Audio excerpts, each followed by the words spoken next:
I've built a lot of my success off finding these truly gifted people and not settling for B and C players, but really going for the A players. And I found something.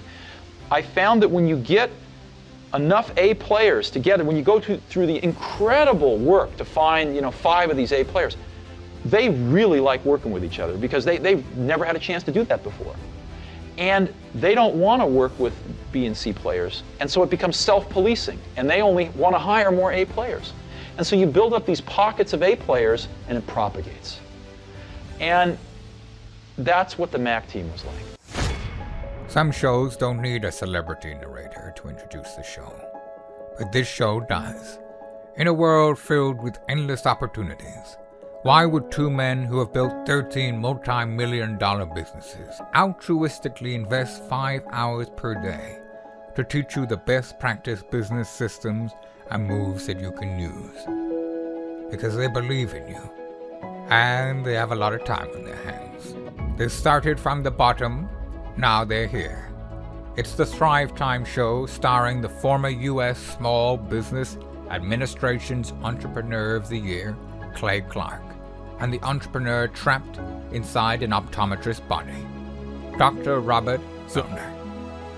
2 men, 8 kids, co-created by 2 different women, 13 multi-million-dollar businesses. We started from the bottom, now we're here. We started from the bottom, and we'll show you how to get here. Started from the bottom, now we're here. We started from the bottom, now we're here. Started from the bottom, now we're at the top, teaching you the systems to get what we got. Colton Dixon's on the hooks, I break down the books. C's bringing some wisdom and the good looks. As the father of 5, that's why I'm alive. So if you see my wife and kids, please tell them hi. It's the CNC up on your radio, and now 3, 2, 1, here we go. We started from the bottom, now we're here. We started from the bottom, and we'll show you how to get here. Started from the bottom, now we're here. Yes, and yes. Thrive Nation, on today's show, we are interviewing an entrepreneur, a best-selling author, a man who actually worked directly with Steve Jobs, a man who's become a brand ambassador for Mercedes, a best-selling author who's always working on a new book, a guy who enjoys surfing, and a guy who always has a quip or a witty comment. I am super excited to interview Guy Kawasaki for the second time on the Thrive Time Show. Guy Kawasaki, welcome to the Thrive Time Show. How are you, sir? Oh my God, you got to start drinking decaf. How are you? That was quite the intro. Well, sir, I got to ask you, last time I interviewed you, you were working on a different book. And before we get into your new book, I want to go back to the beginning. Okay. When did you first show up in Silicon Valley? When did that happen? How did that happen? Well, depending on how you define showing up, I went to Stanford, and that was in 1972. So you could make the case that that's the first time I was in the Valley. Now, so 1972, you're in, you're at Stanford, you're in the Valley, and somehow from there to Apple. Tell us that transition. How did you go from Stanford to Apple, sir?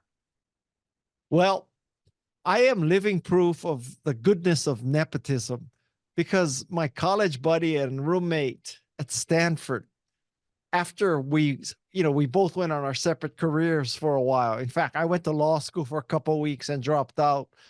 And then I got an MBA, and I was working in the jewelry business of all things. And I fell in love with computers, and he was already in computers, and he was in the Macintosh division. So he recruited me. Basically, I went from the jewelry business to the computer business, the Macintosh division. And so I had no qualifications for that. I had an undergraduate degree in psychology.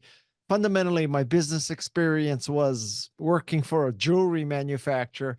I did a short stint for a software company, but not enough to justify hiring me. So it's, the lesson is be nice to everybody in college, because you just never know when they might give you a job. Now, you at some point became a man who was really charged with or helped to lead the introduction of the Macintosh computer to the masses. At some point, I mean, you became this guy who helped to really sell the product. There's a lot of great products that never get sold, but you worked your way into Apple as a man who helped lead the charge in selling the products. How did that transition occur? How did you go from first joining Apple to then helping lead the charge to actually sell the computers? This is also a great story because, as I just said, I had an undergraduate degree in psych, I had an MBA in marketing, I had a background in jewelry. So if if there was LinkedIn back then and a recruiter looked at my profile, I would not be in the stack of people to call, let's just say. And it was basically because I fell in love with the product and I worked hard, and obviously I'm not stupid. So not being stupid and working hard and loving the product basically helped me overcome lack of background.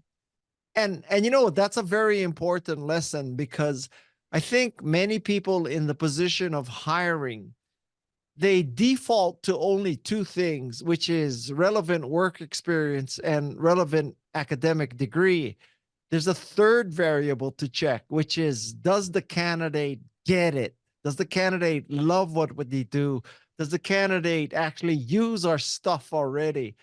And I might make the argument that certainly that's as important as education and work experience, but it may be even more important than education and work experience. You worked for Steve Jobs, and you demonstrated through your hustle, through your love of the product, through your you got it. And Steve Jobs was a guy who got it. But a lot of people did not like Steve Jobs. And I'm a guy who has always looked at Steve Jobs as an enigma. I mean, you look at what he did with Pixar, basically saving the brand. You look at how he introduced, downloadable music. You look at how he introduced the iPhone, the iPad, the personal computer. He did so many things, but I think he was one of the most misunderstood people. Can you tell us what was it like working for him, or do you have any stories about working with him that demonstrated his personality type? How long is your podcast go? So I'll tell you a Steve Jobs story. So one day I'm in my cubicle and I'm working. He shows up with this guy I never met, and he didn't exactly introduce him. He just shows up there and he says, "What do you think of this product called Knoware? Knoware." I said, "Steve, it's educational software. It's kind of mediocre. It doesn't really take advantage of the graphics or the speed or user interface of Macintosh. It's not that strategic for us. The company's not that a big deal for us." And then he turns to the guy, and then he turns to me and he says, "I want you to meet the CEO of Knoware." So talk about a set. Now, Steve, this is a guy, Steve Jobs. I mean, like him, hate him, he changed the world. And Steve Jobs once said this here during his Stanford address. I'm sure he said it during other times and different times he talked to the team. But he said here famously while addressing the Stanford graduating class, he said, "Remembering that you're going to die is the best way to avoid the trap of thinking you have something to lose. You're already naked. There's no reason not to follow your heart." Working for Steve, did you see a guy who was insanely passionate about life, or what was he like in a staff meeting or around the office on a day-to-day basis? He was scary. He was scary because not only was he passionate and smart, he did not suffer fools. I mean, he would not hesitate to just rip you to shreds in front of your peers. And that was very intimidating because when he ripped you to shreds, 99 times out of 100, he was right. And so you constantly lived in fear of being just ridiculed and stuff. Now, when you hear me tell you this, many people would say, "Oh my God, what an asshole. How could you work for somebody like that?" But I'll tell you something. Everybody who worked for him loved the experience, and we would not go back and change that. And I'll tell you why. And it may take 10 or 20 years for people to realize this. but the coaches and the teachers and the bosses in your life, the ones that help you the most, were usually the toughest. When you're inside the battle, you're thinking, oh, I got to find an easy teacher who grades easy, doesn't give homework. Easy boss lets me get away with murder. You know, I can telecommute from Bali. He doesn't care. She doesn't care. And, you know, like from the outside looking in, you wouldn't say, oh, I want to play for Vince Lombardi or Bobby Knight, to use sports analogies. But the people who did that, they love Vince Lombardi. They love Bobby Knight. They love Steve Jobs. And it was an honor and privilege to work for him. The danger of looking at Steve from the outside looking in is that you hear stories like that and you conclude that he was an asshole, which he was. But people confuse being an asshole with being a genius. And it's very easy to get the asshole part. It's hard to get the genius part. So, you know, you could make a very deep philosophical discussion. Being an asshole help you be a genius, or being a genius meant that people would tolerate you being an asshole. That is a question to ponder for the ages. Now, you know, before I get into your new book and all the new things you're working, I have one more Steve Jobs question for you, because Sure. Steve had a quote that he said, or he's quoted as saying, that had a big impact on my life. And I was building a massive entertainment company at the time called DJconnection.com. I haven't owned that company in over 15 years, but we were doing about 80 weddings per weekend. So 4,000 weddings a year, sound, lights. 80 weekends? 80 weddings every weekend. Oh Okay. my God. It was a wild world for me. Plus, I ran a big bridal exhibit show. It's like a bridal showcase. And then I had a party rental company. I had a lot going on. And so Steve Jobs, in one of his quotes, he said that simplicity is the ultimate sophistication, which sort of reminded me of the William Shakespeare ode to William Shakespeare, brevity is the soul of wit. And I began to really ponder on that, of why is it that simplicity scales and complexity fails? Why? And I started thinking about my business going, what are the steps in my supply chain that I could eliminate that wouldn't hurt the user experience for the bride who went to our website, djconnection.com, filled out the form, scheduled a consultation, and how do we go from there into the wedding and eliminate steps, but also increase quality? It was somehow, how could we do that? And I marinated on that. I pondered it, and I really did. That helped me a lot. Can I ask you, just that idea that simplicity is the ultimate sophistication, how has that impacted your life? Well, I'll tell you something. Steve Jobs was more Japanese than me. So the Japanese have this mentality of elegance and simplicity and minimalism. And Steve believed in all of that. Now, the fact that you were doing 80 weddings a weekend, it sounds very intimidating, but I think you're right that if you simplify your business and make it elegant and just do the most important things well, it's not a problem to do 80 weddings, right? I mean, if you got the system, just like Steve Jobs they're making tens of millions of Macintoshes. You think, oh my God, what's it take to do that? But once you got the right system and you simplified the system to not make yourself crazy, it scales. Now, you have some controversial worldviews on a lot of things. So I'm gonna get right up in your business, and feel free to hang up on me if you don't like it. Okay. So the email thing, how do you deal with emails? Because you are one of the most sought after authors, speakers. People reach out to you all the time. And people today, with the technology we have, not even getting into AI, people can find people's email addresses. People can do it, and they're going to shoot you an email. And if you're not careful, your whole life will be defined by responding to emails from random people that reach out to you. How do you, at this point in your life, deal with email? But this is a complicated question, because first line of defense is I work very hard. And I admit I constantly answer email, even ones that I probably shouldn't answer. So that's number one. I am willing to grind it out. Number two is that I have a very good virtual assistant who takes a lot of the load off my shoulders. And she responds as me.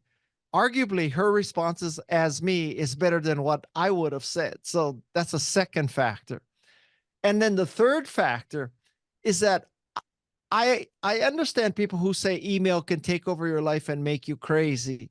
But I think that that's just the cost of doing business. And if you're visible and you want to be a successful person, you just have to pay the price. And I would love to say I don't have to answer any email and the money and everything just flows in. That's not true. That's a lie. I have to work. And then the final thought on email is that I have done this several times where I've had close friends die, and I look at my inbox and it's got 250, 300, 400 emails to resolve. And I just say, you know what, in honor of my friend, I'm going to take all those emails and just throw them away. And I've done this several times. I went inbox 0. And I noticed something very interesting, which is nobody sends a second email and says, I sent you an email 30 days ago. You didn't answer. What's up? Did you get it? So my logic is, you're telling me I can throw away all those emails. Nobody will follow up. Maybe it wasn't that important to them in the first place. So I realize this advice is completely contradictory, but I'm telling you, that's my methods.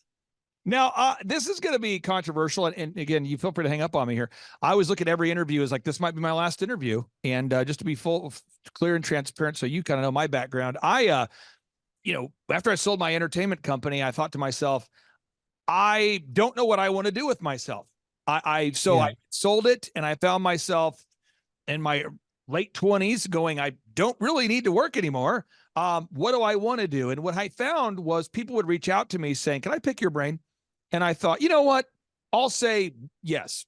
And then I said yes and yes. We have 5 kids. And my wife says, honey, perhaps you should charge people to help them. And I said, okay, but let's just do something that makes sense to me. I'll get a small percentage of the growth. So that's how I derive an income. My podcast is not an income generating resource for myself. I team up with entrepreneurs. I only take 160 in what I call my master class. And I just get a small percentage of the growth. And so I have very little turnover, very few new clients. And I just kind of help those 160 along the way. Kind of a poor man's version of Paul Graham from Y Combinators. That's what I do. So because of that, I feel like I can ask questions. And I know that certain guests will never hop on my show again. And that's okay, because I'm not trying to monetize my show anyway. So here we go.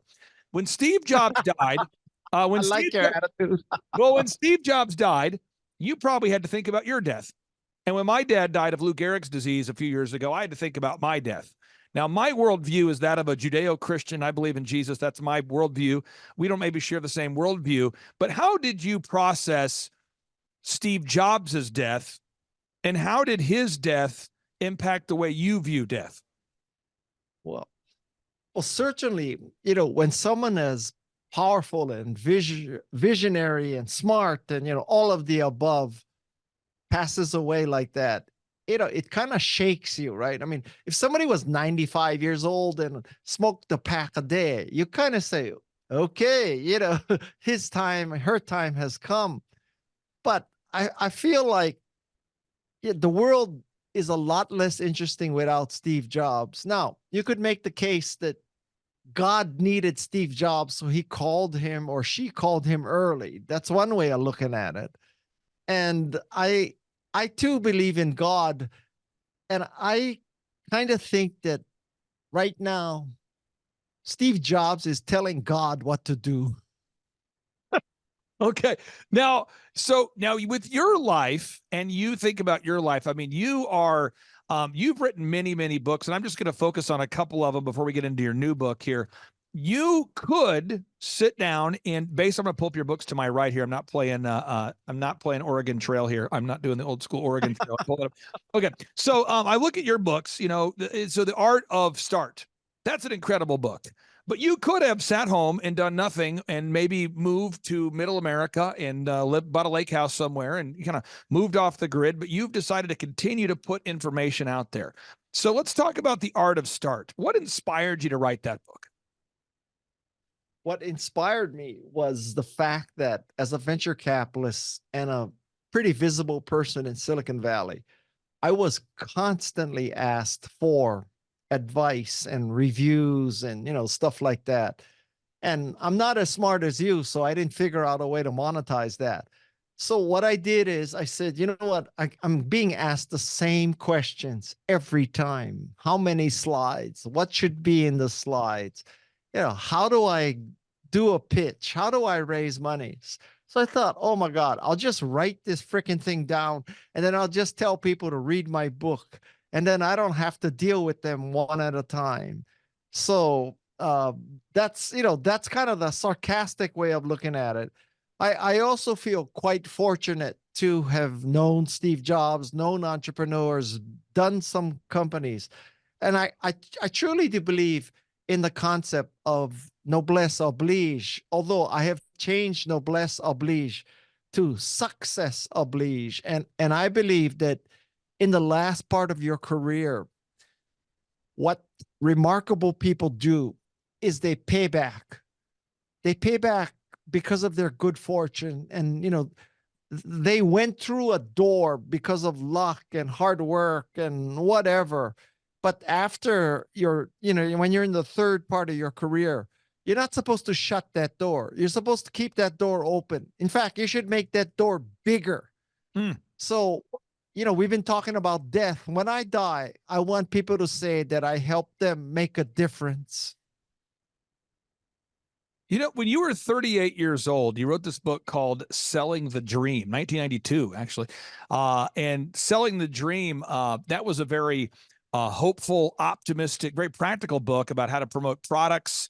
A lot of times people talk about their product, their idea, their vision, but how do you sell that thing? And it was an unapologetic book about how to promote a product, how to get it out there. Why do you think a lot of entrepreneurs, feel almost bad about promoting a product, or they have a reluctance to promote the product? Why do entrepreneurs have that dissonance all the time about getting out there and pitching that thing? Yeah, that's a complicated question. I mean, one factor is just, it's kind of human behavior that you don't want to be seen as the shuck and jive, Joe Isuzu, show me the money, Tom Cruise as Jerry Maguire, right? I mean, that's just not cool. So that's one factor. I think a second factor is that I think deep down inside, they realize that maybe their product isn't so good. So they feel guilty that they're trying to promote it because they know they're trying to make people buy, shit, and they shouldn't. So that's a second factor. And the whole thing about evangelism, which is different than sales, evangelism is the concept that you're bringing the good news. So the good news of Jesus was eternal life. The good news of Macintosh was increased creativity and productivity. Now I'm the chief evangelist of Canva. And Canva's good news is you can be a better communicator. You can be a graphic artist too. So when you have good news like that, you don't have to hesitate about trying to get people to use it. In a sense, the difference between evangelism and sales is that an evangelist has the other person's best interests at heart, not just his or her own. So let's talk about Canva for a second. First off, what is Canva for anybody out there that doesn't know what that is? And then you're I believe described as a brand ambassador for Canva. So I guess what is a brand ambassador and what is Canva? Well, Canva is an online graphics design service. And what it enables you to do is that literally within minutes, faster than you could even boot Photoshop, it enables you to create finished graphics. So with Photoshop, you're giving a blank canvas and 200 tools and you have at it. With Canva, Canva has figured out, the few hundred common uses of graphics, Instagram, square format, Etsy store background, Facebook album, Facebook post, all the comments, 16:9 presentations, websites. And so there's templates for every one of those things. If you want to make a TikTok video, you go to Canva, you enter the word TikTok, and it shows you all these templates for TikTok videos. You pick one of those templates, You obviously put in your own pictures and your own text, and within minutes you're done. So rather than giving you a blank canvas and saying, God bless you, have at it, it helps you with these templates. And that has been a game changer for people. So you wrote this book called Wise Guy, which, by the way, I think of all the book covers, that's the one you look the best on. Of all the photos, and you Google Guy Kawasaki, and you look you up, and you click on images, and after all the Photoshop and all the photographers, you know how it is. You sit for an hour, people taking photos and stuff. The Wise Guy cover is a really great cover. That's just my take on it. Wise Guy, what made you write Wise Guy? I wrote Wise Guy because, first of all, it is not a memoir or an autobiography. Wise Guy is a compilation of all the stories in my life and the lessons that I learned. And so that's my previous book. And you could kind of make the case that Wise Guy is this compilation of Guy stories. Think Remarkable is a compilation of 200 of my guest stories. So I went from guy-centric to remarkable people-centric. Remarkable people. You hang out in Silicon Valley all the time. Obviously, Steve Jobs is the name that many people think of when they think about Steve Jobs. You also mentioned that you have been and you still are an investor. You've been an investor in businesses. And I think a lot of people, when they think about a venture capitalist, they think about a guy who analyzes a business and never gets it wrong. But most of the venture capitalists that I've ever met have told me that they basically try to meet with as many entrepreneurs as they can, and they hopefully select 10 that they think that are most likely to win or be successful, and maybe they're successful 10% of the time. That's what I keep hearing, but I'd love to hear from you. What's your approach to venture capitalism? Well, I served as a venture capitalist for a while, and I do not like that business because fundamentally that business, 99.9% of the time, you're saying no. And I'm just not, I'm just like a more positive, uplifting, upbeat kind of person. I want to say yes to everything, but you got to keep saying no. And even when you say yes, that 1 out of 100 times, you know that 1 out of 100 of the 100 that you said yes to is going to be successful. So it's a very, very small game. And I almost think it's random because when I look at the decisions I made and the companies I thought were sure winners and the companies I passed on and I thought were sure losers, I can't tell you that I had a very good track record. So for people outside Silicon Valley, just so you understand, the way venture capital truly works is you throw a lot of things up against the wall. Some of them stick. Then you go up to the wall and you paint a bullseye around what's stuck. And you say, I hit the bullseye because I'm so smart. Well, you can always hit the bullseye if you paint it afterwards. So let's get a little philosophical, then we'll get into your new book here, a little bit of philosophical.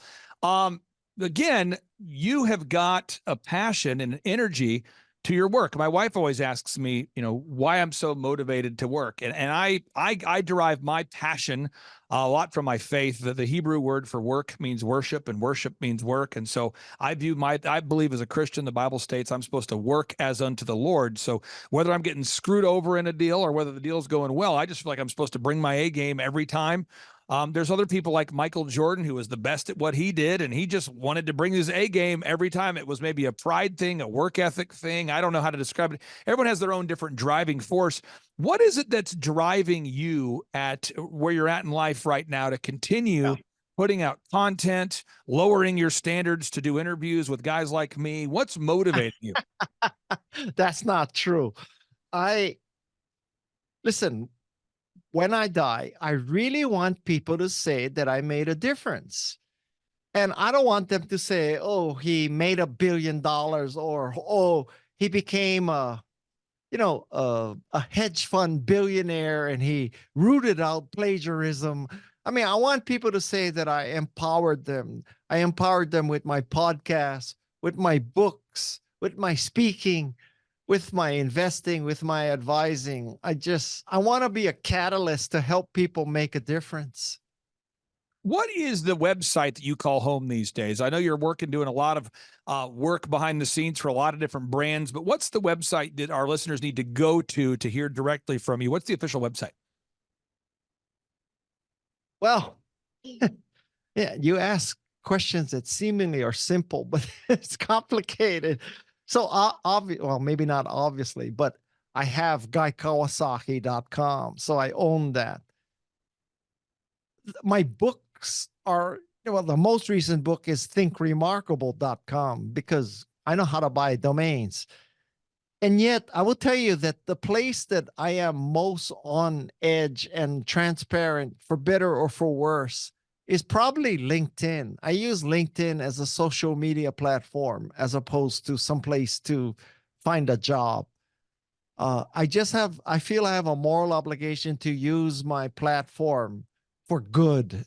And some of that, using that platform for good, means taking strong stances that could, potentially make people not follow you or not hire you or not read your book. But I'm willing to take that chance. Now, tell me the new book here. What's the idea behind the new book, and what got you fired up to write it? Yeah. So the idea behind the new book is I have been interviewing remarkable people for about 5 years right now. And these people are really remarkable. This is not, Joe Blow of Blow Consulting who wrote the Blow book. This is Steve Wozniak. I have MacArthur Fellows and stuff on my show. And at some point I figured out, man, there's a lot of good stuff in this podcast. But to get all that good stuff, you'd have to listen to 200 hours, or you could read 4,000 pages of transcripts. So what I should do is, using my 50 years of experience, act as the filter to take 4,000 pages of transcripts down to 170 pages in a book. So you have distilled what you believe to be the best of the best and put it into your new book. Yes. Now, I got to ask you, when we hop off today's interview and you wrap up your interviews for the day and you're done doing all the things you're doing, what are you doing after that? I mean, after you're done with all the business stuff, what are you doing today? That's my final question for you. What are you doing? I mean, after all the business stuff, what are you doing after that? You might not believe this, but I fold the laundry. I unload the dishwasher. I clean the kitchen. I vacuum. I do all that kind of stuff. I mean, I'm not Jeff Bezos living on a yacht. And I find those things very satisfying. And I just like to do that kind of stuff. And my number one passion and is a hobby is surfing. It's raining right now, or bad weather right now. I surf 2 or 3 hours a day. So between 2 or 3 hours a day of surfing, hour and a half of cleaning up stuff, and my podcast, my day is done. Awesome. So you still surf 2 hours a day? I try. I'm very late to surfing. I took up surfing at 60, and that's actually evidence of a key concept from my book, which is the growth mindset. And, let's just say not a lot of people are taking up surfing at 60. Maybe they're playing golf. Mostly they're probably watching Fox. But I decided to take up surfing at 60 because of my daughter. And let's just say that's about 55 years too late. Wow. Well, I appreciate you opening your heart and your head to us today, sharing your worldviews and sharing about your career and your books. And I just really do thank you for your time. Thanks for hopping on the show for installment number 2 on the Thrive Time Show. And I hope you have a great rest of your day there, Guy. Thank you very much. And all the best to you. And thanks for the great interview. It's been a great interview. Thank you. Thanks a lot, brother. Have a great day. All righty. Bye. Hey, I'm Ryan Wimpy. I went to a small private liberal arts college and got a degree in business. And I didn't learn anything like they're teaching here. I didn't learn linear workflows. I learned stuff that I am not using, and I haven't been using for the last 9 years. So what they're teaching here is actually way better than what I got at business school. And I went what was actually ranked as a very good business school. The linear workflow for us and getting everything out on paper and documented is really important. Like we have workflows that are kind of all over the place, so having linear workflow and seeing that mapped out on multiple different boards is pretty awesome. That's really helpful for me. The atmosphere here is awesome. I definitely just stared at the walls figuring out how to make my facility look like this place. This place rocks. It's invigorating. The walls are super, it's just very cool.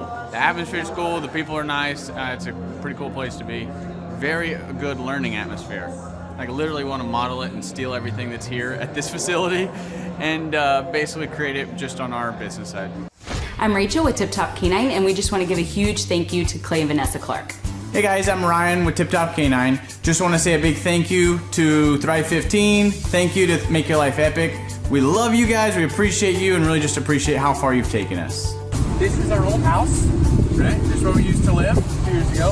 This is our old neighborhood. See? It's nice, right? So this is my old van and our old school marketing, and this is our old team. And by team, I mean it's me and another guy.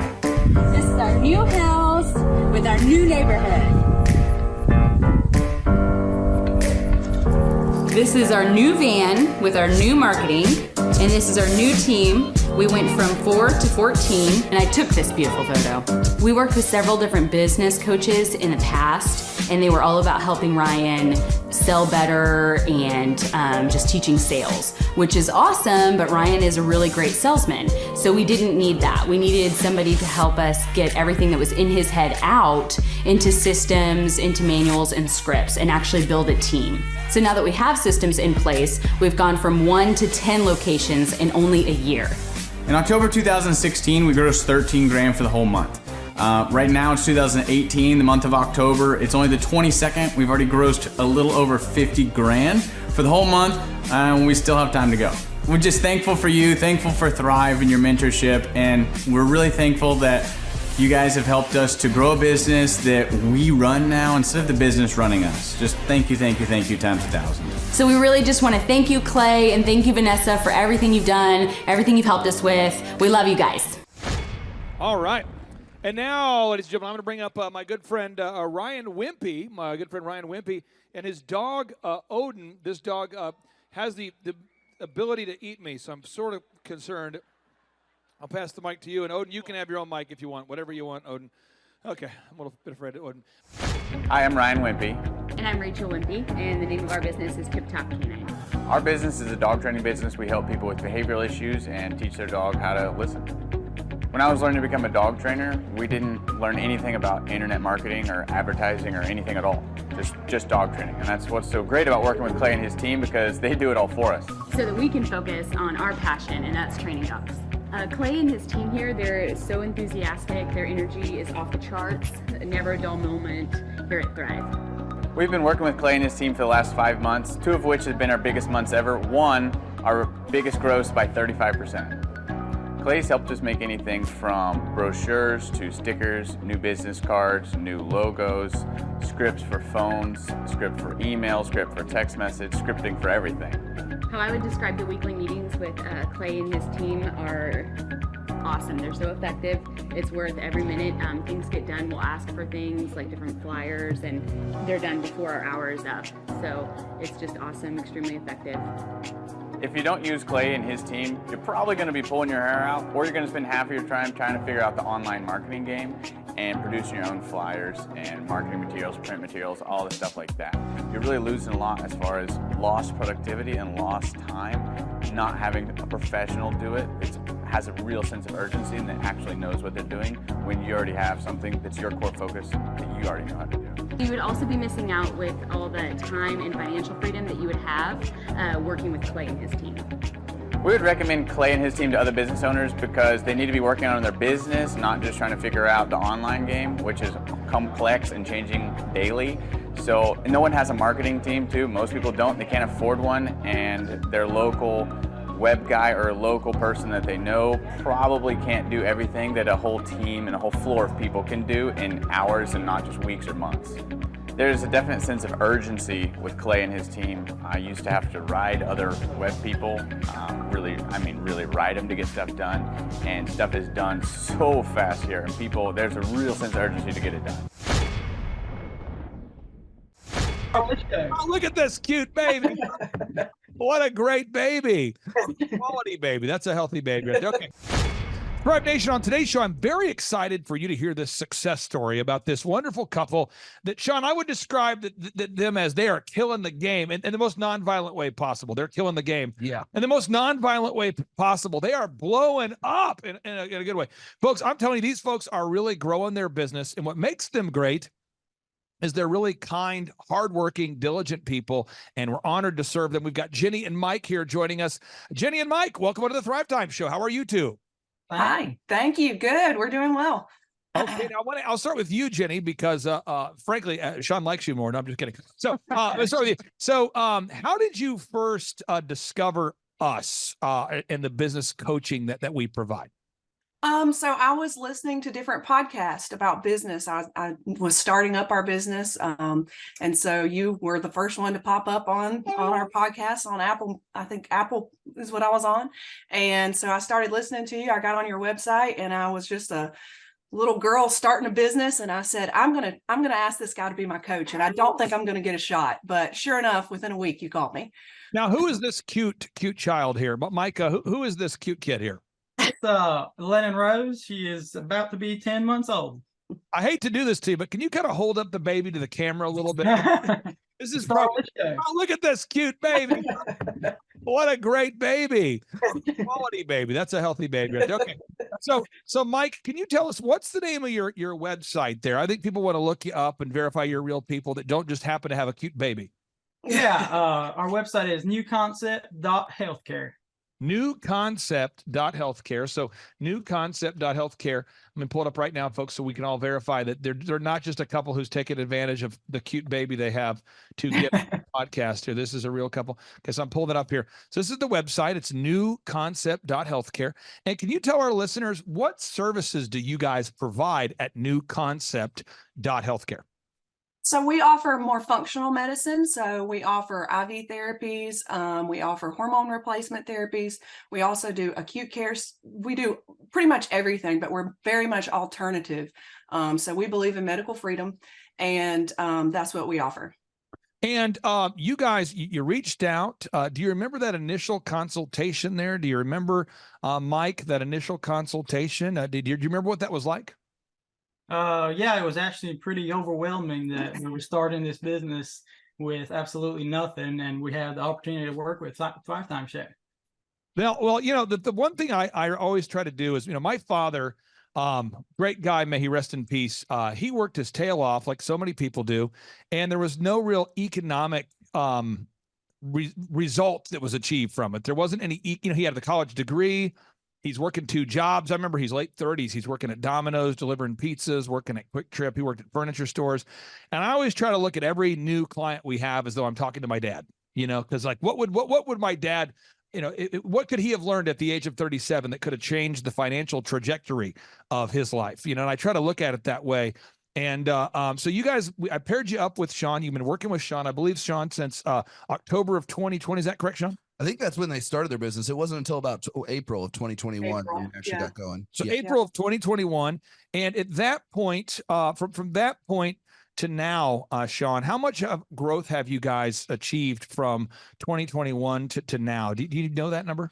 Yeah, I mean, we're sitting at 2023 revenues were 821,000, and they're in October of 2020. Like they only had a few months, but they made about 95,000 by the end of 2020, and then we grew significantly that first year to about 375% to 588,000, and we continued to grow there ever since, all the way up to where we're getting close to the $1 million mark at this point here, just like 3 years in. Jenny, how would you describe the growth? Would you say you've doubled? Are you 5 times larger? How would you describe that?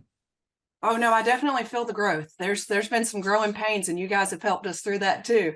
So it's been amazing. It's been amazing to help people, because that's what I'm passionate about. And you guys have really helped us expand and tell people what we're about. So step one here, we do this with all the clients. I'm gonna walk people through the steps. We really needed to nail down your branding, and that's a big thing, because branding is to humans what clothing is. So as an example, you wake up today, folks, if you run around and you're streaking through life, you're probably not going to get a lot of conversations started. So we all have to be intentional about, what are we going to wear? Are we going to wear a tie? Are we going to wear a polo? Are we going to do makeup? Are we not? So people, they judge us based on our appearance. And so we really had to get a website built. We had to optimize the online brand.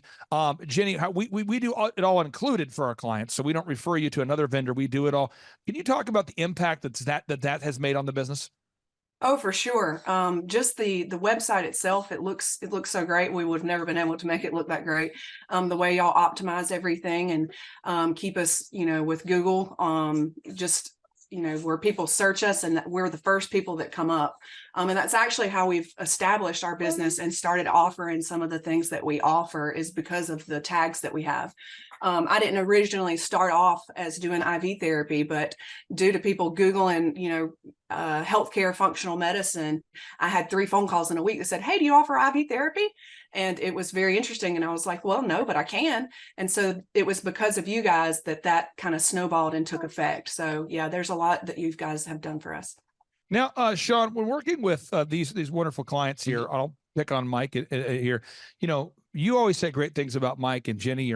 What makes them good to work with? Because I want to make sure for anybody out there, if you go to thrivetimeshow.com, I consistently offer a free 13-point assessment. I've been doing that since 2005. I do it without reservation. There's no obligation, but there's usually about 1 to 2 knuckleheads a week that will fill out the form, and probably 20 really great people that fill out the form.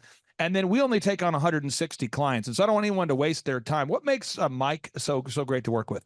Well, Clay, I mean, when I first started coaching, you taught me about these 2 types of business owners. There's the happy hopers out there, and then there's the diligent doers. And I think these guys are a great example of the diligent doer. They continually apply effort to work on their business, not just in their business. They consistently show up to their meetings. They track all of the critical numbers of their business, and they're aware of what's going on with all of their employees. They're paying attention to all the little things going on. They're keeping all the plates spinning, and they ask great questions. They actually really do make a great effort consistently to apply our systems and help their business grow. And it's been working. So step one, we get the branding nailed down. That's the website, the print pieces, the logos, the business cards. But then you have to develop that online reputation. Now that could be a tough thing to do, Jenny. And I'll just, this isn't a backhanded compliment. I'm just saying, but for people that are humble and very kind, of which I would put Jenny in that category, sometimes asking for reviews is more difficult because you almost feel like you're self-promoting. I've never had this conversation with you, but has that been difficult for you to ask people to give you video reviews and Google reviews after you provided the service, or was that easy for you to do? It's not easy. It still isn't easy. Okay. It is. It's difficult because you feel like you're begging for something, even though you did the right thing. Yeah. So it's difficult for me. It's just my personality type, but we get it done anyways. I'll find this for the diligent, kind customers we work with. It's very difficult sometimes to ask for those objective reviews from real customers. And I find that from my clients I've worked with that are sort of like self-described barbarians. I had a guy years ago I worked with. I won't mention his name or his industry, but I'll just say he's obsessed with physical fitness. And he told me, he says, "I'm kind of a business barbarian. You tell me what to do and I will slay the dragons." And I'm like, okay, you need to get Google reviews from everybody you've ever, worked with. And he's like, "Oh, I'm on it." And this guy's just shamelessly calling through his phone and just lighting people up going, "Give me a review. Come on, give me a review. Why will you not give me it?" I'm like, go ahead, dial it down a little bit. So again, you guys are humble, diligent doers. You're the ideal person here. So I appreciate you sharing that. The next thing we had to do is we had to create a no-brainer. Now, a no-brainer is an offer so good, so amazing that people simply cannot say no to it. Now, I won't mention the name of the company, but I worked years ago, and I still work with this company. They're a medical company. They're doing well now. And for whatever reason, they put on their website, first initial consult, $497. And he went to one of these like borderline spiritual motivational conference things where Jesus isn't described, but they kind of talk about metaphysical alignment and getting your woo-saw, getting in your groove, alignment, no friction. And he came back and he's like, Clay, I believe in the 7th, the number of completion. I go, I agree. He says 4 is the number that's urgent. I'm like, okay. Not, and I go, what? And he's like, I don't want tire kickers. So I'm going to do $497 for my first consult. That way I don't deal with the tire kickers. And I'm like, Doc, I love you so much. You're a doctor. I love it. You don't have any customers though. That's why you came to me. You don't have any customers. So why don't you do a first free consult? He's like, I'm not going to do it. I'm going to kick out Sean, the tire kicker. So I'm sure you've never seen this with a client. Oh, never. And so now what makes it worse is his wife also went to the Metaphysical Alignment Motivational Jackassery Festival. And she was like, 497 is the number. I had a dream about it. I'm like, yeah, because you probably talked about it all weekend. You probably are subconsciously thinking about it. You're probably creating a neural pathway related to 497. And so anyway, after about a year, he finally says, okay, I came to your conference and I saw a person that did the first consult for $1. I'm going to go with that. And now his business is blowing up. Could you talk about your no-brainer, your first consult for $1? How has that helped you having that no-brainer offer? Yeah, so it gets people in. And so when we get people in, we know that we're doing a good job, and we know that we're trustworthy, and our healthcare is superior to most. So just getting people in for that $1, because a lot of people are, they're nervous about going to the doctor, or they don't trust healthcare system. And so they know that they can come in, they're only going to spend $1. They can figure out whether or not they trust us, figure out whether or not we're the place for them. And we know 100% of the time we will be. So it's really helped us just get people in and get people to trust us more. Now, once somebody fills out the form, folks, again, there's a linear pathway here. I'm trying to give you a visual here. So you establish your revenue goals. You figure out your numbers to break even. You figure out how many hours a week you're willing to work. Even though you have a cute baby, you got to figure out how you're going to get it done. And step number 4 is you define your unique value proposition. What makes you unique? That's something you and Sean have worked on together. You improve your branding. Now you're coming in contact with humans. Business is a contact sport. I love this part. That's when you start marketing. You launch your marketing. You have your online ads. You optimize your website. You begin to come up top in the search results. You start to get leads. Do you remember what it was like, Jenny, when you first got your first online lead? Do you remember the first one where you're like, it's working? Did you remember that moment? Yeah, it was almost like we did celebrate, because it finally had happened. And then as soon as the first one came in, the second one came in. And like I said, it was almost a growing pain experience. We had so many leads so fast. So it was great. And we still celebrate every lead that we get.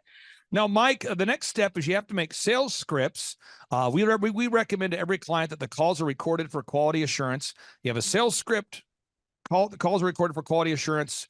You have a one sheet that tracks your pricing. You have pre-written emails. You begin tracking. Sean's always bragging about you guys with tracking. Mike, how has it helped to have tracking in place where you can see, how does that help you? Well, it's really a good benefit because, at the end of the week, what your income was, what your leads was. So wherever we're lacking in, we can quickly adjust and make that adjustment to make it work for the next week. Now, if you don't have tracking, folks, this is a true story. It's kind of a sad story, so I'll speak in generality, Sean. I talked to a guy the other day. This is a terrible story. Longtime client, and he got motivated. He set up a trade show. He didn't tell me he's doing that. That's fine. You don't have to tell me, but he set up a trade show. I think he was going to try to surprise me with the fruit of the trade show. So he set up the trade show, and he gets on the call. His energy's kind of off, and I'm like, "Are you okay?" "Yeah, dude, fine." What's wrong?" I don't know. I'm like, your lead sheet, we're getting, 10 to 15 leads a week. It's very consistent. Revenue looks good. He's like, yeah, I'm in a tight spot. Well, you're in a tight spot. Why are you in a tight spot? He says, I did a trade show. You did a trade show? Yeah, I got roped into 4. I did a thing where you get the billboard, you get the trade show, you get the magazine ad. And I did the trade show and we got no leads. And I go, what kind of trade show did you do? And he says, well, I went to the whatever trade show. And Sean, what I find is that there's the emotional excitement about being on the billboard, being on the magazine cover, and he got called by one of these kind of scam. I call it a scamockery or jackassery. Yeah. They call you and they go, boop, boop, boop, boop. Hey, is this Sean? Yeah, this is Sean. Sean, yeah, we noticed that you have an incredible healthcare company, and we want to honor you by giving you the yada yada of the region award. It's the yada yada. It's a regional, it's a prestigious award. We'd like to meet with you. Can we meet with you? Yeah. So now I meet here. Now, Sean, again, we're on the phone, but I still like the phone voice here. So now Sean, so because we're so honored, we're inviting you to a plated dinner to honor your honoredness, your greatness, your humbleness. And it's going to be $1,000 a plate, for you and your wife. And did you want 4 seats or 8? Because most people do 8. Oh, I guess just four. 4, and that does include a glossy magazine feature in we'll just call it like Missouri local top doctor jackassery. It's a great magazine. Oh. And you're also on you'll be on a billboard. We've teamed up with the billboard. It rotates through. You're going to see your face. Oh, hey, don't get too excited. And just because we're honored, we're not, again, we're just honored. Now, did you want to do the 4 tickets, sir? Yeah, absolutely. Now, the way it works is it's going to be 4 payments of $4,000 for a total of $16,000. And that's, no, I'm serious. And now they're in the trade shows, and he's going to the trade show, and there ain't nobody there. There is nobody there. To be technical, nobody was at this trade show. I mean, everybody was not at the trade show. No, he's got photos of like him and his wife and his team in an empty booth, and he's got a magazine and no leads are coming. And he was so excited to tell me, I'm sure you've never encountered this sort of thing. Virginia, have you ever seen a situation where that sort of shamockery advertising has been entered into your world in some capacity? I've been there. I've been exactly what you're talking about. And I've set up everything and paid employees. And I felt like I was nothing more than a free pin show. The only people that were there were people looking for free pins. Oh, I know. And it feels terrible. And then you kind of have to sell it to yourself all day. But guys, we're getting our name out there. Sean, can you pass the megaphone back there? Right behind you. Yeah, because I tell people, if you want to get your name out there, what you do is you just run outside and say, right, come visit New Concept Healthcare. And people go, why are you yelling at me? I'm trying to shop for my groceries. New Concept Healthcare. Get my name out there. Like, is this effective? Of course it's effective. I'm getting my name out there. And then that leads to buying Frisbees, branded Frisbees, Right. koozies. You know what I'm saying? Branded pins. Yes. And all of a sudden, you buy these things. Sean, you know what I'm talking about. Oh yeah. Okay. Yeah. So now we have to do, and I'm going to show you. This is kind of the back end of one of my companies called Elephant in the Room, and you do a search for eitrlounge.com. And then you go to /staff. I'm not going to give you the password, folks, but you log in, and these are all the systems needed to run the haircut chain. Now, one thing I thought was very interesting is Truth Social, President Trump's social media platform. The other day, they were disclosing, Newsweek was disclosing the revenue of it. Oh, and I just want people to know this because I think, I just full disclosure, I'm a very conservative person, but I just want people to see this. This is just something to look at. Truth Social, they declared in their filing that they did $3.3 million of revenue and had $49 million of losses, which, by the way, that's very normal for a tech startup company. And their users are going up. And they're having there's like a reaction in the marketplace. People are actually putting more money in. They're investing. The stock price is going up. But I don't know anybody that I've met in my life. But I've never been a client that can afford to bring in 3.3 million and lose 49 million. So like for my haircut chain, we have 5 locations. We bring in more than 3.3 million, and this just in, we don't spend 49 million. So we have to, we call it a lean startup. You got to keep that thing lean. And so when you go to eitrlounge.com /staff, every document needed to manage the business is here. So the opening checklist for the manager, you click here, boom, this is what the manager has to do to start the day. Everything is documented. And that's kind of where we're at right now with Jenny and Mike's business. We're in the process of building all those checklists. Yeah. Sean, what kind of checklists have you built so far? Oh man, we have a whole page. Their staff page is pretty built out. We're really getting there. I think more right now it's getting, correct me if I'm wrong, we need some managers in there so we can free you guys up from the business. And so we have a lot of the worker level systems. We're just now working on more of how do we get those manager level systems and find those high quality managers. Now let me give Jenny a little mentor moment here. This will be helpful for you. I'm going to hop on a flight in about 2.5 hours, 3 hours to go to Denver. All right. And I got to go to Denver to meet with the founder of oxyfresh.com. This is a brand we've worked with and helped them to grow to 550 locations now. 550 locations. Okay. And if you type in carpet cleaning quotes, we're the world's highest rated and most reviewed company in the world. Okay. 274,000 reviews. We've been holding this idea in our mind for 15 consecutive years. I've been working on this, Sean, before I met you. We just were grinding, okay? Yeah. And the biggest challenge that the locations have is managers, finding good manager. And I tell people this, and it never goes over well, but hopefully eventually it will. I'll keep refining the idea. The kind of person that enjoys conflict, but also likes people, is a good manager. Let me try that again. The kind of person that enjoys conflict, but also likes people, is a good manager. And I have found it's not so much trainable as it's findable.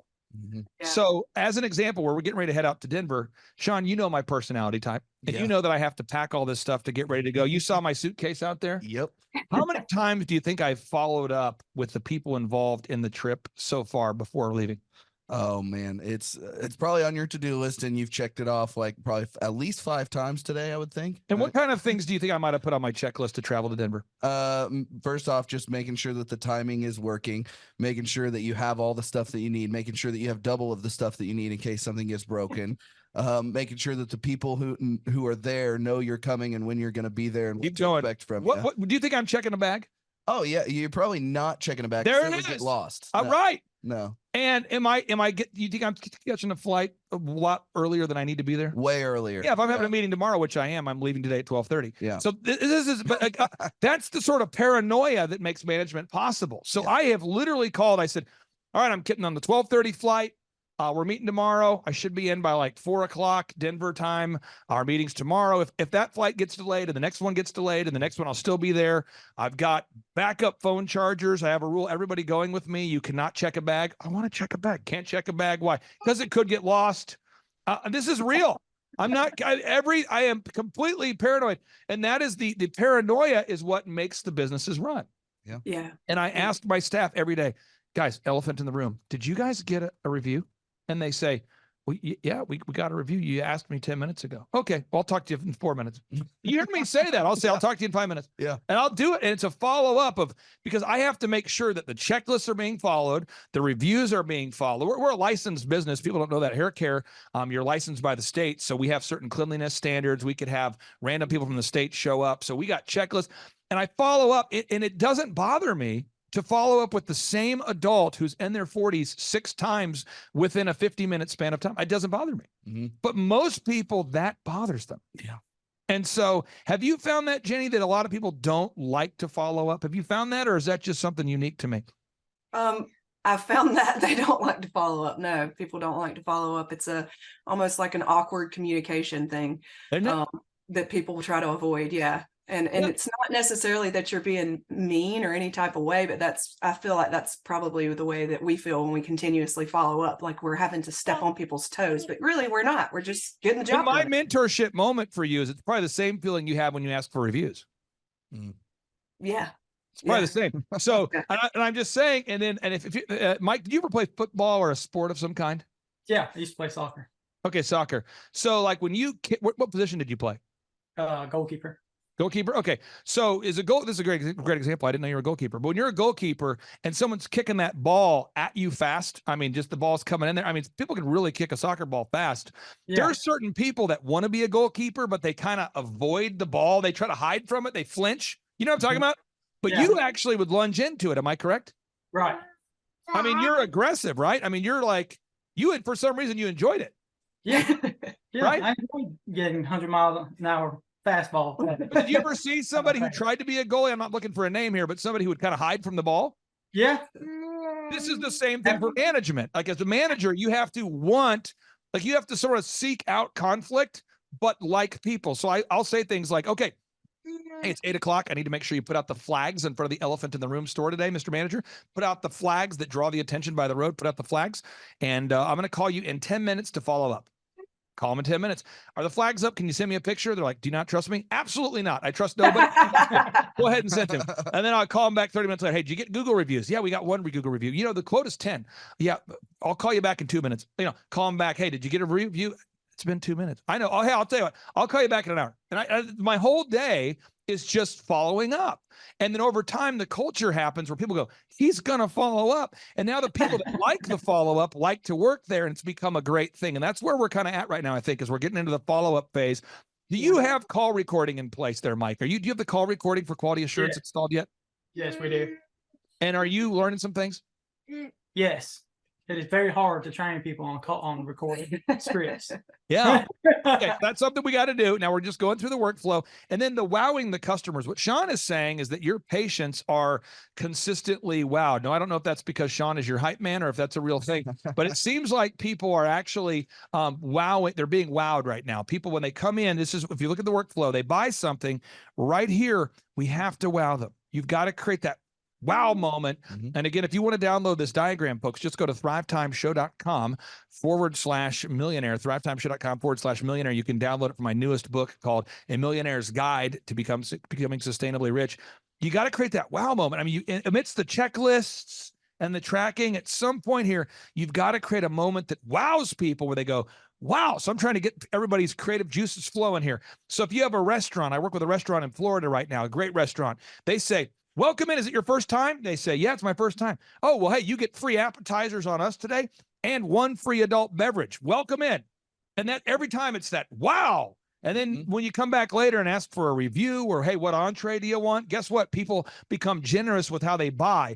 Another example, I work with an auto auction. The auto auction says your first time that you buy from the auto auction, you only have to pay $1 more than the actual cost of the vehicle, just to wow people, to get that going. I happen to work with a carpet cleaning business. And what they do is they say, hey, the first time we clean your carpet, we'll beat any competitor's price, and it will be at least half off of our normal price. And they go, okay, great. You got to have that wow moment. What are you guys doing, Jenny, to wow your customers there? Well, there are things that we do. We will oftentimes like give samples of certain things because we know they work. We have a lot of supplement sales that we do. Again, the dollar consult is a wow moment because we will spend some, 10 to 15 minutes explaining how we're different. And I feel like they're wowed because of that. Also, our services are so much different. We spend time in the room with our patients. We listen to them. They're not just a number. And a lot of times people have never experienced that. So there's a lot of wow moments, I think, for all of our patients. Now, I understand that 59% of your customers are now from word of mouth. Is that accurate? Yeah. That's huge. Yeah, well, and with the customer acquisitions cost too, I've heard you say this before, Clay, that if you're advertising and you're doing a good job wowing at the same time, they compound each other, and you'll end up having 2 to 3 word of mouth referrals from those patients that are wowed for every 1 lead you have from advertising. We measured and tracked that they had this last year, for every $1 they spent on advertising, they were able to bring back in $4.61. So that's a 461% return on their marketing investment. It's incredible stuff. And the great news is, as we build these systems, if you guys ever wanted to franchise or license or open up multiple locations, if done properly, you should be able to scale it. It should be very repeatable, very duplicatable. Other things you guys have done, you've implemented a database to keep track of your customers. You're gathering objective video reviews. You guys are really checking all the boxes. I'd like for you, if you can, Jenny, here, to give a word of encouragement for any of our listeners out there that are a little bit on the fence right now, and they're going, I have thought about scheduling a free consultation, but I don't know. I hear it's $1,700 a month, and can you maybe explain your thoughts, what you would say to anybody who's a friend of yours or family that asks you about the value about the business consulting? Oh, well, I would say that the $1,700 a month is an excuse not to have someone to mentor you. It's kind of like being in a gym when you need a trainer. We're not always perfect, and business owning is not easy, and you need a mentor.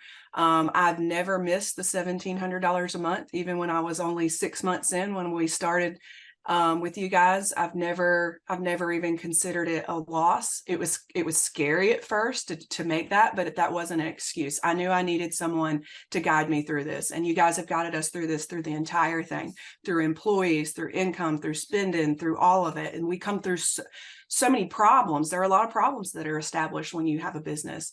I mean, you become very overwhelmed very fast, and you need somebody that you can call who's successful, who's been there, that says, you're not crazy. This happens to all of us. Here's what you do about it. It's been the best decision that we've made. Final question I have here for you, as far as having like a one-stop shop. Years ago, I hired a business consultant who was great. And he would say things like, and I'm not ripping him, I'm just telling you what would happen. He would say, Clay, you got to work on your business and not in it.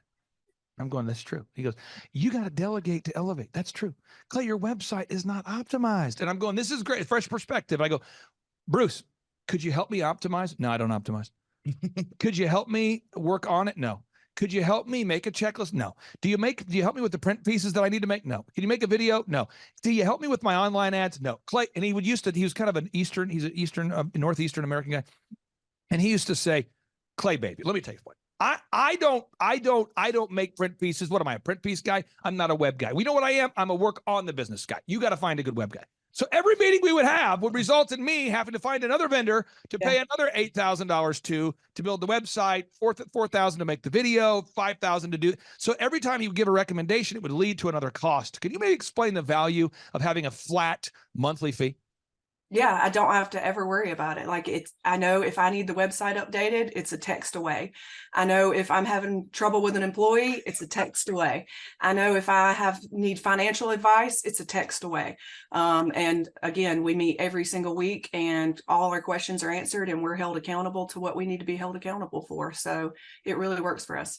Jenny and Mike, thank you guys for your time so much. I really do value your time. I appreciate you guys being here today. And on part 2 of today's show, we're going to tee up another success story because we want people to know it is possible, despite the financial jackassery plaguing our nation right now. It is possible to become successful, and you guys are a living example of it. Thank you guys for bringing your baby on the show. We'll talk to you soon. Bye. Thanks. All right, JT, so hypothetically, in your mind, what is the purpose of having a business? To get you to your goals. So it's a vehicle to get you to your destination. Whoa. And would you need profits to get there? I mean, is when you have a business that's successful, in your mind, in your expert opinion, would you need profits to get you to your goals? Yeah, because if you have a $15 million business, but you have $15 million of expenses, it's kind of pointless. Holy crap! All right, so the question I would have here for you, if you could take 10 minutes or less and see if you could save $3,000 a year by reducing your credit card fees, would you do it? Yes, absolutely. Holy crap. Why would somebody out there who's listening right now who has a sane mind, why would they not go to thrivetimeshow.com/credit-card, thrivetimeshow.com/credit-card to schedule a 10-minute consultation to see if they can reduce their credit card fees by at least $3,000 a year? Why would they not do it? Yeah, why would they not do it? Maybe because they didn't understand how you said the website. This tree is a symbol of the spirit of the Griswold family Christmas. No, that's clear. Okay, so that could be true. So I would encourage everybody to check out thrivetimeshow.com/credit-card, thrivetimeshow.com/credit-card. What would be another reason why someone would not be willing to take 10 minutes to compare rates to see if they could save $3,000 or more on credit card fees? Maybe they think it is a waste of time and that it won't. It's not possible. If there's somebody out there that's making more than $3,000 every 10 minutes and they're like, nah, that's not worth my time. We getting there, right money. We getting there, right money. There's probably someone out there. Okay. They would think that. Well, I'll just tell you, folks, if you're out there today and you're making less than $3,000 per 10 minutes, I would highly recommend that you go to thrivetimeshow.com/credit-card because you can compare rates, you can save money. And, the big goal, in my opinion, of building a business is to create time freedom and financial freedom. And in order to do that, you have to maximize your profits. Holy crap. Now, one way to maximize your profits is to increase your revenue. Another way to do it is to decrease your expenses. It's a profit deal. It takes the pressure off. JT, is there any other reason why somebody would not be willing to take 10 minutes to compare rates to see if they could save a total of $3,000 a year on average? I am at a loss and I cannot think of any other. Shampoo is better. I go on first and clean the hair. Conditioner is better. I leave the hair silky and smooth. Oh, really, fool? Really? Stop looking at me, Swan. Well, let me tell you a good story here real quick here. I actually, years ago, compared rates with this company here called IPS. It's Integrated Payment Services. And I scheduled a consultation. I don't know that I was skeptical. I just thought, whatever, I'll take 10 minutes. I'll compare rates. I can't tell. You can tell me I'm a doctor. No, I mean, I'm just not sure. Well, can't you take a guess? Well, not for another 2 hours. You can't take a guess for another 2 hours? And in my case, in my particular case, I save over $20,000 a year. Holy crap! Wow. Which is, like groceries when my wife goes to the organic stores. Find everything you need today? Yeah. Great. Okay. Oh, God. No. Everything okay, ma'am? It's just that you've only scanned a few items and it's already $60. I'm so scared. Okay, I'm a trained professional, ma'am. I've scanned a lot of groceries. I need you to stay with me. It's just that my in-laws are in town and they want a charcuterie board. Well, this isn't gonna be easy, so I need you to be brave, all right? What's your name? Patricia. Trisha, all right. I need you to take a deep breath. We're about to do the cheese. That's the difference between eating organic and not organic. So because my wife eats organic, I had to take the 10 minutes needed to compare rates to save the $20,000 a year on credit card fees just for one of my companies. One question, what's the brand name of the clock? The brand name of the clock, Rod. Do we have it? Brand name of the clock. It's an elegant from Ridgeway. It's from Ridgeway. Let's buy the clock and sell the fireplace. So I encourage everybody out there, go to thrivetimeshow.com/credit-card. You schedule a free consultation, request information. A member of our team will call you. They'll schedule a free consultation. It should take you 10 minutes or less. And they're going to compare rates and see if they can't save you more than $3,000 a year off of your credit card processing. You were hoping what? I wouldn't owe you money at the end of the day. No, you don't owe us money. Because at the end of the day, the goal of a business is to create time freedom and financial freedom. In order to do that, you need to create additional profits.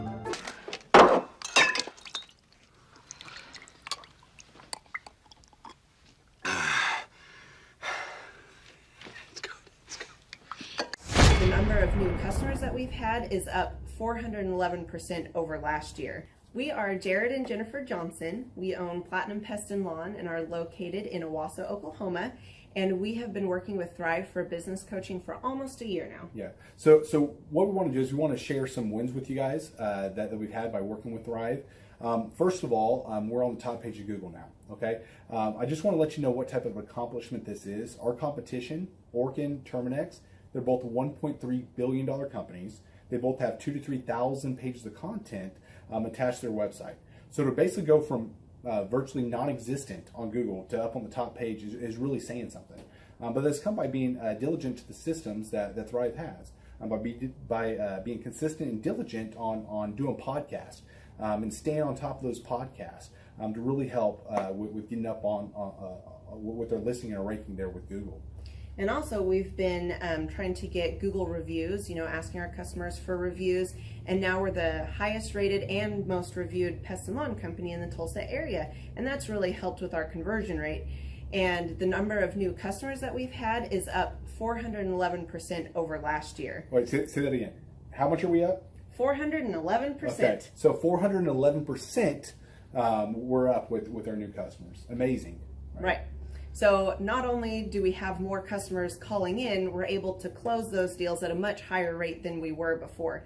Right now, our closing rate is about 85%, and that's largely due to, first of all, like our Google reviews that we've gotten people really see that our customers are happy, but also we have a script that we follow. And so when customers call in, they get all the information that they need. That script has been refined time and time again. It wasn't a one and done deal.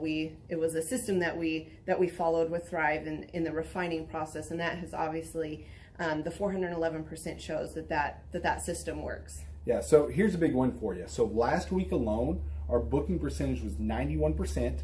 We actually booked more deals, more new customers last year than we did the first 5 months. Or I'm sorry, we booked more deals last week than we did the first 5 months of last year from before we worked with Thrive. So again, we booked more deals last week than the first 5 months of last year. And it's incredible. But the reason why we have that success is by implementing the systems that Thrive has taught us and helped us out with. Some of those systems that we've implemented are group interviews. That way we've really been able to come up with a really great team. We've created and implemented checklists. That way everything gets done and it gets done right. It creates accountability. We're able to make sure that everything gets done properly, both out in the field and also in our office. And also doing the podcast, like Jared had mentioned, that has really, really contributed to our success. But that, like I said, the diligence and consistency in doing those and that system has really, really been a big blessing in our lives.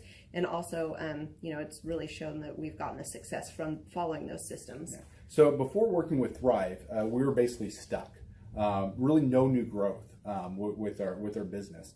And we were in a rut and we didn't know. Oh, sorry. The last 3 years, our customer base had pretty much stayed the same. We weren't shrinking, but we weren't really growing either. Yeah, and so we didn't really know where to go, what to do, how to get out of this rut that we're in. But Thrive helped us with that. They implemented those systems. They taught us those systems. They taught us the knowledge that we needed in order to succeed. Now it's been a grind. Absolutely, it's been a grind this last year. But we're getting those fruits from that hard work and the diligent effort that we're able to put into it. So again, we were in a rut. Thrive helped us get out of that rut. And if you're thinking about working with Thrive, quit thinking about it and just do it. Do the action, and you'll get the results. It will take hard work and discipline, but that's what it's going to take in order to really succeed. So we just want to give a big shout out to Thrive, a big thank you out there to Thrive. We wouldn't be where we're at now without their help. Hi, I'm Dr. Mark Moore. I'm a pediatric dentist. Through our new digital marketing plan, we have seen a marked increase in the number of new patients that we're seeing every month, year over year. 1 month, for example, we went from 110 new patients the previous year to over 180 new patients in the same month. And overall, our average is running about 40 to 42% increase month over month, year over year. The group of people required to implement our new digital marketing plan is immense, starting with a business coach, videographers, photographers, web designers. Back when I graduated dental school in 1985, nobody advertised. The only marketing that was ethically allowed in everybody's eyes was mouth-to-mouth marketing. By choosing to use the services, you're choosing to use a proven turnkey marketing and coaching system that will grow your practice and get you the results that you're looking for. I went to the University of Oklahoma College of Dentistry, graduated in 1983, and then I did my pediatric dental residency at Baylor College of Dentistry from 1983 to 1985. Hello, my name is Charles Kolaw with Kolaw Fitness. Today I want to tell you a little bit about Clay Clark and how I know Clay Clark. Clay Clark has been my business coach since 2017. He's helped us grow from 2 locations to now 6 locations. We're planning to do 7 locations in 7 years and then franchise. And Clay has done a great job of helping us navigate anything that has to do with like running the business, building the systems, the checklists, the workflows, the audits, how to navigate lease agreements, how to buy property, how to work with brokers and builders. This guy is just amazing. He's this kind of guy has worked in every single industry. He's written books with like Lee Crockrell, head of Disney, with the 40,000 cast members. He's friends with like Mike Lindell.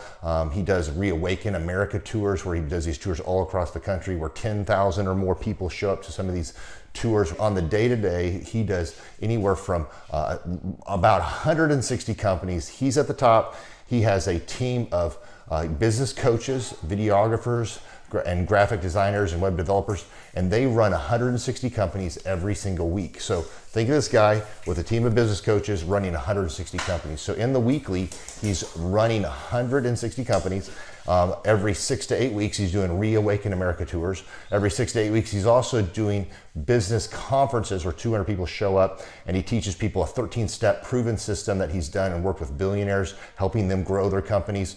So I've seen guys from startups go from startup to being multimillionaires, teaching people how to get time freedom and financial freedom through the system.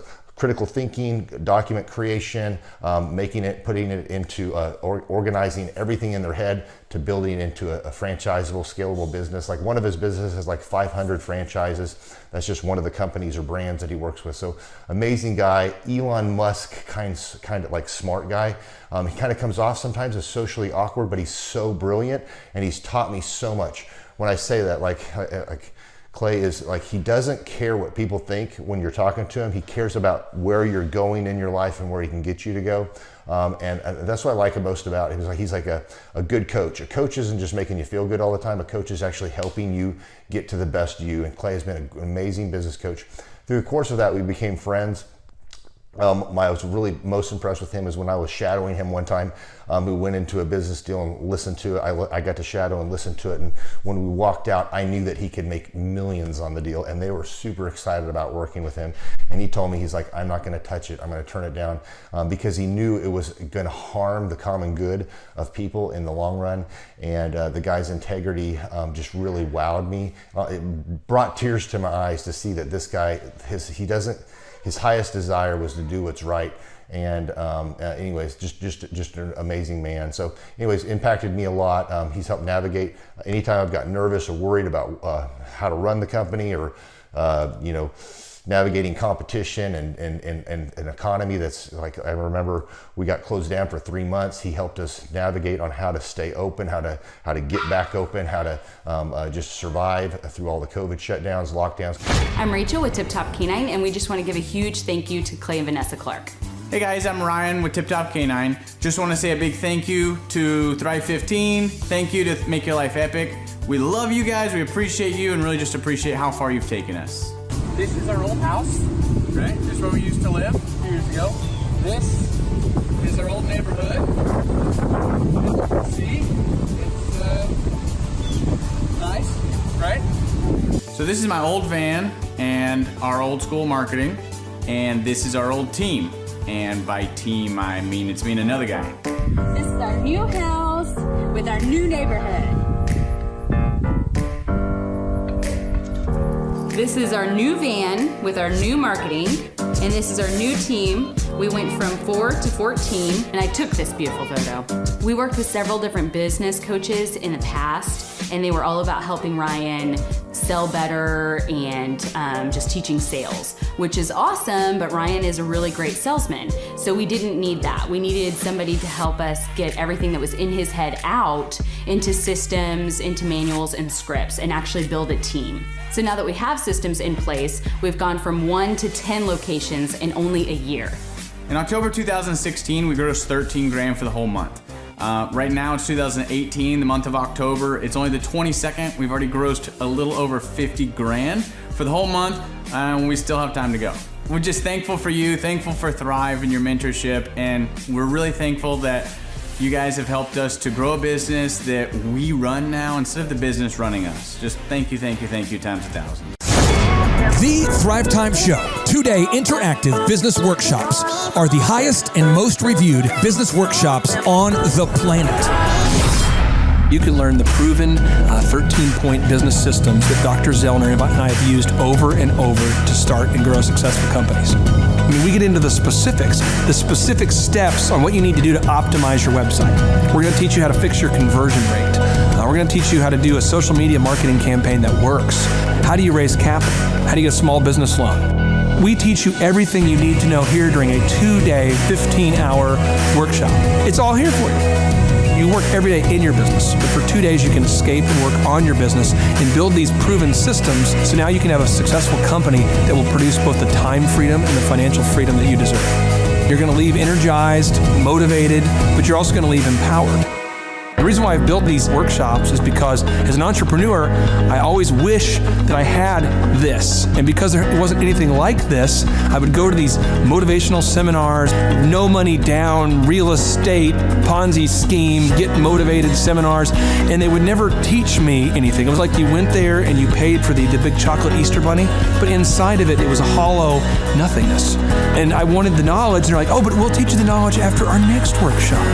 And the great thing is we have nothing to upsell. At every workshop, we teach you what you need to know. There's no one in the back of the room trying to sell you some next big get-rich-quick, walk-on-hot coals product. It's literally, we teach you the brass tacks, the specific stuff that you need to know to learn how to start and grow a business. And I encourage you to not believe what I'm saying, and I want you to Google the Z66 auto auction. I want you to Google elephant in the room. Look at Robert Zellner and Associates. Look him up and say, Are they successful because they're geniuses, or are they successful because they have a proven system? When you do that research, you will discover that the same systems that we use in our own business can be used in your business. Come to Tulsa, book a ticket, and I guarantee you it's going to be the best business workshop ever, and we'll even give you your money back if you don't love it. We've built this facility for you, and we're excited to see you. If we go back 8 years ago, think about the number of clients you had back then versus the number of clients you have now. As a percentage, what has been the growth over the past 8 years, do you think? We got to inspire somebody out there who just doesn't have the time to listen to their calls. Okay, so Clay, it's like I would go up and down from about $10,000 a month up to about $40,000, but it's up and down roller coaster. And so now we've got it to where we're in excess of 100 clients. That's awesome. And so I would have anywhere from 5 clients to 20 clients on my own with networking, but I had no control over it. I didn't, without the systems, you're going to be victimized by your own business. For somebody out there who struggles with math, if you, let's say that your average number of clients was 30 and you go to 100, as a percentage, what is that? I have doubled every year since working with you. So I've doubled in clients, I've doubled in revenue every year. It's 100% growth every year I've worked with. Now, so I'm looking, we've been good friends 7-8 years, and I've got doubled 5 times. Which is just incredible. I mean, the first time you do it, that's one thing, but when you do it repeatedly, yeah, I mean, that's unbelievable. We're working our Blessed Assurance off this year to double. We're planning on doubling again. We're incorporating some new things in there to really help us do it, but we are going to double again this year. I started coaching, but it would go up and down, Clay. That's when I came to you, as I was going up and down, and I wanted to go up and up instead of up and down. And so that's when it needed a system. So creating a system is you have nailed down specific steps that you're going to take no matter how you feel, no matter the results. You lean into them and you do them regardless of what's happening. You lean into them and it will give you X number of leads. You follow up with those leads, turns into sales. Well, I tell you, it's if you don't have a script and you don't have a system, then every day is a whole new creation. You're creating a lot of energy just to figure out what are you going to do. Right. And the best executives, Peter Drucker is a father of modern management. He said, the most effective executives make one decision a year. What you do is you make a decision, what is your system, and then you work like the Dickens to make sure you follow that system. And so that's really what it's all about. So with a script here, we have a brand new gal that just came in working for us. She nailed down the script, and she's been nailing down appointments. Usually we try to get one appointment for every 100 calls.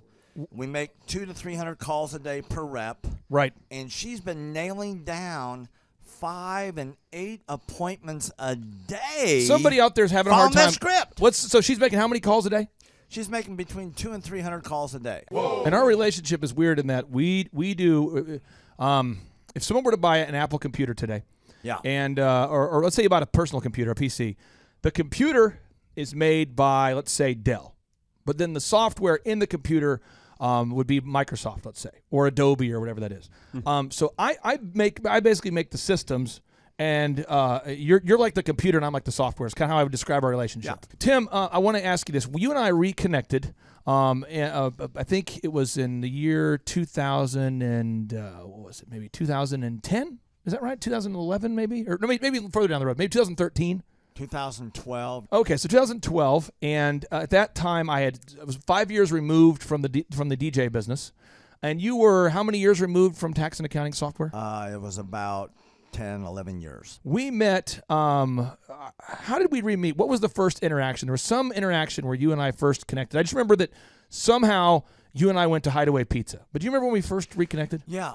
Well, we had that speaking thing that. There it was. So it was Victory Christian Center. I was speaking there. My name is Robert Redmond. I actually first met Clay almost 3 years ago to the day. I don't know if he remembers it or not, but I wasn't working with him at the time. I asked to see him, and just ask him some questions to help, direct my life, to get some mentorship. But I've been working with Clay for now just over a year. The role I play here is a business coach, business consultant. I work with different businesses implementing best practice processes and systems that I have learned here by working with Clay. And the experience working here has, to put it real plainly, has been just life-changing. I have not only learned new things and have gained new knowledge, but I have gained a whole new mindset that I believe wherever I end up will serve me well throughout the rest of my life.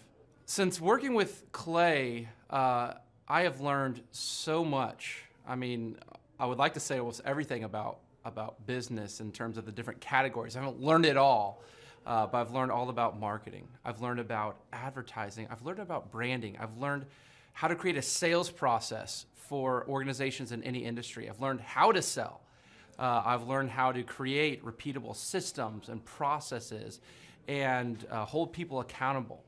How to hire people. It's almost like every aspect of a business you can learn. I have learned a lot in those different categories. And then, again, the mindset that I've gained here has been huge. Working here, you can't be a mediocre person. You are a call to a higher standard of excellence. And then as you're called to that standard here, you begin to see those outcomes in every area of your life. That standard of excellence that you want to implement no matter what you're involved in. I would like to describe the other people that work with Clay are people that are going somewhere with their life. Marshall in the group interview talks about how the best fits for this organization are the people that are goal-oriented. So they're on their own trajectory, and we're on our own trajectory. And the best fits are those people where there can be a mutually beneficial relationship, that as we pursue our goals and we help the business pursue those goals, the business helps us pursue our goals as well.